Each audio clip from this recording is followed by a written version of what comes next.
बिस्मिल्लाहिर्रहमानिर्रहीम। आज का मौजू है मायल्जिया मसल्स ट्विचिंग। जी हाँ, जैसा अभी सवाल आ जाते हैं कि ये मायल्जिया क्या है, ये मसल्स ट्विचिंग क्या है। इसको कहते हैं पट्टों का फड़कना और पट्टों का खिंचाव। आज हम इसी पट्टों के खिंचाव, नसों के खिंचाव, इसके बारे में बात करेंगे और इसकी वजूहात क्या हैं और ये क्यों होता है, किस उम्र के लोगों को होता है, साथ में ये कि इनके इलाज क्या है, क्या हमारे होम्योपैथी में इसकी अद्वियात हैं या नहीं है, ये मैं आज आपको बताऊंगा। क्योंकि आपने एक अच्छा सवाल पूछा था कि ये ट्विचिंग में और खिंचाव में क्या फ़र्क है। तो मैं डॉक्टर अरबाब, आपका मेरे चैनल अरबाब हेल्थ क्लिनिक में खुशामदीद। तो आइए शुरू करते हैं। ये जो नसों या पट्टों की खिंचाव होता है, इसको हमारी ज़बान में, यानी तिब की ज़बान में मायल्जिया या मसल स्पेज़म कहते हैं और आम ज़बान में इनको ट्विचिंग भी कहते हैं। अब जब ट्विचिंग की बात होती है, आपने गौर किया होगा कि मिसाल तौर पे ये आंख के निचले हिस्से में, कान के निचले हिस्से में, कभी कभार चिक्स में, ये एक किस्म की वाइब्रेशन हो जाता है, ये वाइब्रेट हो जाता है। ये आमतौर पे कहाँ होता है, किस वक्त होता है, तो ये मैं आप लोगों को बताऊंगा। इस मर्ज़ की वजूहात क्या हैं, किस तरह होता है। आमतौर पे ये जो ट्विचिंग है या मसल स्पेज़म है या इसके, अल्लाह आपको जज़ा खैर दे, ये मायल्जिया है, ये आमतौर पे पानी की कमी या नमकियात की कमी की वजह से होता है। आमतौर पर आप लोगों ने नोट किया होगा, जो लोग पानी कम पीते हैं तो उनके नमकियात भी कम होते हैं और साथ में पानी की कमी होती है, तो ये खिंचाव हो जाता है। इसको जो मसल्स जो हैं वो खींचे जाते हैं। जब पट्टों के पानी कम हो जाता है, अब ये हाथ के बाजू हैं यहाँ पर, या थाई है, या पेट के जो मसल्स हैं, ये जब पानी कम हो जाता है तो साथ में खिंचाव ज़्यादा बढ़ जाता है। इसके अलावा कुछ ऐसे लोग हैं जो मशक्क़त बहुत ज़्यादा करते हैं, मेहनत करते हैं, मजदूरी करते हैं या वज़न उठाते हैं, तो उसमें भी ये खिंचाव के सामने पड़ता है इनको। हमारे जो एथलीट्स होते हैं, आमतौर पर वर्जिश करते हैं, वेट लिफ्टिंग करते हैं, उसमें भी ये चीज़ खिंचाव आ जाता है। कभी कभार गिरने की वजह से होते हैं, इंसान जब गिर जाते तो मोच आ जाते हैं, उस मोच की वजह से वो पट्टा जो है, थाई का जो है मसल्स हैं, या एंकल्स के मसल्स हैं, या गर्दन के मसल्स हैं, या आपके शोल्डर्स के मसल्स हैं, इसमें खिंचाव आ जाते हैं और ये दर्द पहले तो होता नहीं है, आहिस्ता से दर्द बढ़ता रहता है। अच्छा, इसके अलावा कुछ ऐसे लोग हैं बेटा जिसमें लोग ज़्यादा सोते हैं, सोते हुए लोगों को भी ज़्यादा खिंचाव हो जाता है पट्टों का। ये ज़्यादा देर तक एक ही मुकाम पर बैठते हैं। हमारे जो डॉक्टर हज़रात होते हैं, अगर 5 घंटे 6 घंटे बैठे रहते हैं तो उनको भी मसल्स में खिंचाव हो जाता है। इसके अलावा जो इन्फेक्शन होते हैं, इन्फेक्शन की वजह से भी हो जाता है। और हाँ, जो अहम चीज़ है वो नज़ला ज़ुकाम की वजह से भी ये पट्टों में खिंचाव हो जाता है। इसके अलावा जो सबसे अहम चीज़ है वो है गम, गुस्सा। और इसकी जो सबसे बड़ी वजह है, गम है, गुस्सा है, परेशानी है, और अल्लाह आपको जज़ा खैर दे, इसमें टेंशन जो होता है, इसमें भी पट्टों में खिंचाव होता है। आपने देखा होगा जब कोई बंदा फर्स्ट टाइम किसी से जब मिलने जाता है, किसी बड़े आदमी से बात करता है, तो बात करते करते उसको जब अंदाज़ा हो कि बड़ा आदमी है, मुझसे रुतबे में ज़्यादा है, तो उसकी ये चिक्स जो हैं, आपने देखा होगा हिलते हैं, ये होंठ हिलते हैं, आंख के निचला हिस्सा हिलता है, कान हत्ता के हिलने शुरू हो जाते हैं, एक गरमाइश सी बदन में आ जाता है, तो ये ट्विचिंग में चला जाता है। और ये ट्विचिंग डेवलप होकर जो चिक्स होते हैं ये भी हिलने लगते हैं। आपने देखा होगा कोई रुतबे में बड़ा हो, कोई छोटा बड़ा बैठा हुआ है, वो जब आपस में बात करते हैं, जो छोटे रुतबे के होते हैं उनकी ये चीज़ थोड़ा हिलते हैं। और गुस्सा, जो जब बहुत ज़्यादा गुस्सा आता है तो गुस्से में भी ये ट्विचिंग होता है, गम से भी ट्विचिंग होता है, फिक्र से भी ट्विचिंग होता है। और जो हमारे पुलिस हजरात होते हैं, जो इंस्पेक्टर होते हैं, जब कोई केस हैंडल करते हैं तो उनको भी ट्विचिंग होती है, चिक्स में, आंखों के निचले हिस्से में, कान में, ये मसल्स में, तो वो गुस्से की वजह से हो जाता है। अच्छा, आमतौर पे जो गुस्से की वजह से होता है, इनकी अद्वियात होती नहीं है, या आहिस्ता आहिस्ता खुद ही ठीक होते हैं। लेकिन ये जो ट्विचिंग है ये स्पेज़म में तब्दील हो जाते हैं, बाद में खिंचाव में तब्दील हो जाता है।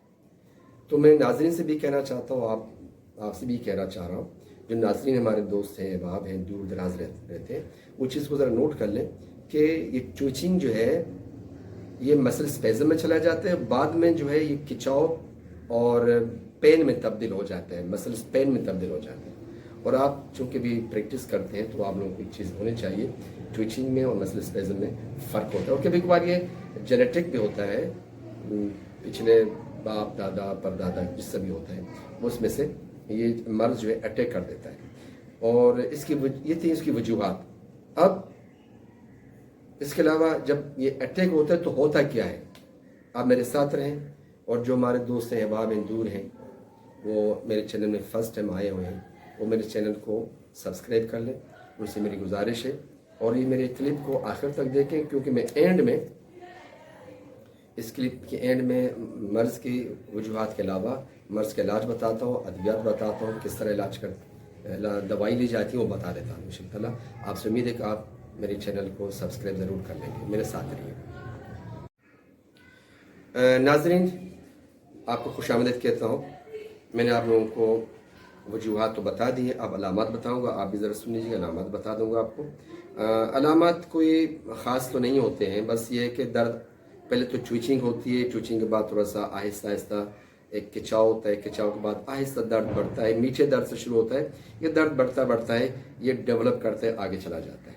और फिर दर्द के दौरान ये कभी कभार ऐसा भी होता है कि शिद्दत रहता है, मसला तो गर्दन के अगर मसल्स हों तो दर्द बहुत ज़्यादा होता है, गर्दन इस तरफ उस तरफ जाने में बहुत तकलीफ़ होता है। और अगर कमर के मसल्स हैं वो उठने बैठने में तकलीफ़ होगा, अगर ताई के मसल्स हैं दर्द इतना शिद्दत से होता है कि लेटना बैठना या उठना या चलना बड़े मसले हो जाते हैं। इसकी अद्वियात बताऊँगा, बहुत ही मुख्तसर है। इसके लिए मैंने आपको पिछले बार मैंने कहा था कि मैंने सिर्फ एक डाइल्यूशंस है और एक कम्बिनेशन बनाया था। डाइल्यूशन जो है वो 3x में मैंने बनाया था, जो अपने बीमारों को 3 कतरे सुबह, 3 कतरे दोपहर और 3 कतरे रात को देता हूँ। और एक कम्बिनेशन बनाई थी मैंने, और अभी भी चल रहा है माशाल्लाह। जो मेरे अक्सर 5-6 बीमार जो होते हैं डेली इसी के लिए आते हैं, वो MTC के नाम से मैंने बनाया है, मसल ट्विचिंग कम्बिनेशन के नाम से, MTC मसल ट्विचिंग कम्बिनेशन। इसमें मैंने 3 अद्वियात इसमें शामिल किया है। नंबर 1 है कास्टिकम 200, और नंबर 2 है जेल्सीमियम 200, और नंबर 3 है कालीफास 200। अच्छा, ये मिलते कहाँ से, किस तरह इस्तेमाल करते हैं, कैसे यूज़ करते हैं, ये मैं आपको इस्तेमाल का तरीका बताऊंगा। पहले जानते हैं कि कहाँ से मिलते हैं। किसी अच्छे मेडिकल स्टोर से आप चले जाइएगा, पैक दवाइयाँ आप ले लें, 4 के 4 आप एकोनाइट 3x भी पैक ले लें, और साथ में कास्टिकम 200 और जेल्सीमियम और कालीफास आप 200 मंगवा लेना। उसके बाद खाली फाइल एक मंगवा लेना 100 ml का। और सबसे पहले MTC के जो 3 के 3 अद्वियात हैं उसमें आप उसको डाल देंगे, ढक्कन लगा के इसको सही मानों में हिला देंगे। ये आपका बन गया कॉम्बिनेशन MTC के नाम से। और एक डाइल्यूशन अलग से है, वो है एकोनाइट 3x। अच्छा, ये पिलाते किस तरह है? लोग क्या करते हैं, एक ही शीशी में या एक ही प्याली में सारे अद्वियात डाल देते हैं और पी लेते हैं। ऐसा नहीं है। सबसे पहले बीमार को, आप कोई भी बीमार हो, आप अपना बीमार हो बता देना किस तरह इस्तेमाल करते हो। अगर आपको कोई फैमिली मेम्बर्स हैं तो उसको पिलाने के तरीके एक बार बच्चों को या उनके फैमिली मेम्बर को बता देना किससे पिलाए जाते हैं। सबसे पहली बात है कि एकोनाइट 3x के 3 कतरे ज़बान पे टपकाना है सुबह, इसी तरह 3 कतरे दोपहर को, और इसी तरह 3 कतरे रात को, लेकिन ख्याल रहे कि खाली पेट हो। फिर आपको 25 मिनट वक्फा लेना है। 25 मिनट के बाद सुबह दोपहर रात को इसी तरह आप कम्बिनेशन MTC आप पिला दें। अब अगर पुराना मर्ज़ है, देखें याद रखें, इसमें कुछ मर्ज़ होते हैं पुराना, कुछ होते हैं नए। पुराना ये एक हफ्ते पहले या महीना पहले इस मर्ज़ में मुब्तला है, या 2 महीना पहले मर्ज़ में मुब्तला है, उसको हम पुराने कह लेते हैं। और एक है जैसा रात को हुआ है कल हुआ है, इसको हम नया कहते हैं। नए और पुराने में कम्बिनेशन के तरीका अलग होता है। पुराने केसों में आप दिन में 3 मरतबा 2-2 कतरे दे दें, और नए केसों में आप दिन में 4 मरतबा 3-3 कतरा आप पिला दें। अब वो कतरे किस तरह पिलाना है, वो एक चम्मच पानी में आप 3 कतरे डाल के پیشنٹ کو پلایا. پرانے پیشنٹ کو اگر آپ دن میں 2 بار بھی دے دیں تب بھی رزلٹ اچھا رہے گا. صبح پلا دیں کمبینیشن اور شام کو پلا دیں 3 قطرہ. ڈائریکٹ آپ ٹنگ میں بھی ڈال سکتے ہیں 1 چمچ پانی میں. لیکن اگر کیس نیا ہے 24 گھنٹہ گزر گیا یا 48 گھنٹے گزر گئے یا صبح کا کیس ہے یا رات والی کیس ہے پھر آپ اس کو دن میں 4 مرتبہ 3 قطرے پلا دیں. یہ تھا یہ دوائیوں کا استعمال کا طریقہ. انشاءاللہ تعالیٰ یہ مرض ہمیشہ کے لیے ختم ہو جائے گا چوچنگ کا.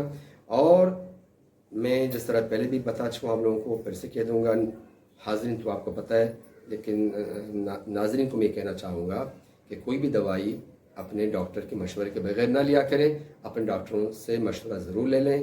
وہ آپ کے مرض کو بہتر سمجھتے ہیں اور آپ کی طبیعت کو بھی اچھی طرح جانتے ہیں. پھر آپ کو ادویات دیتے ہیں. اپنا خیال کیجیے گا. اللہ حافظ.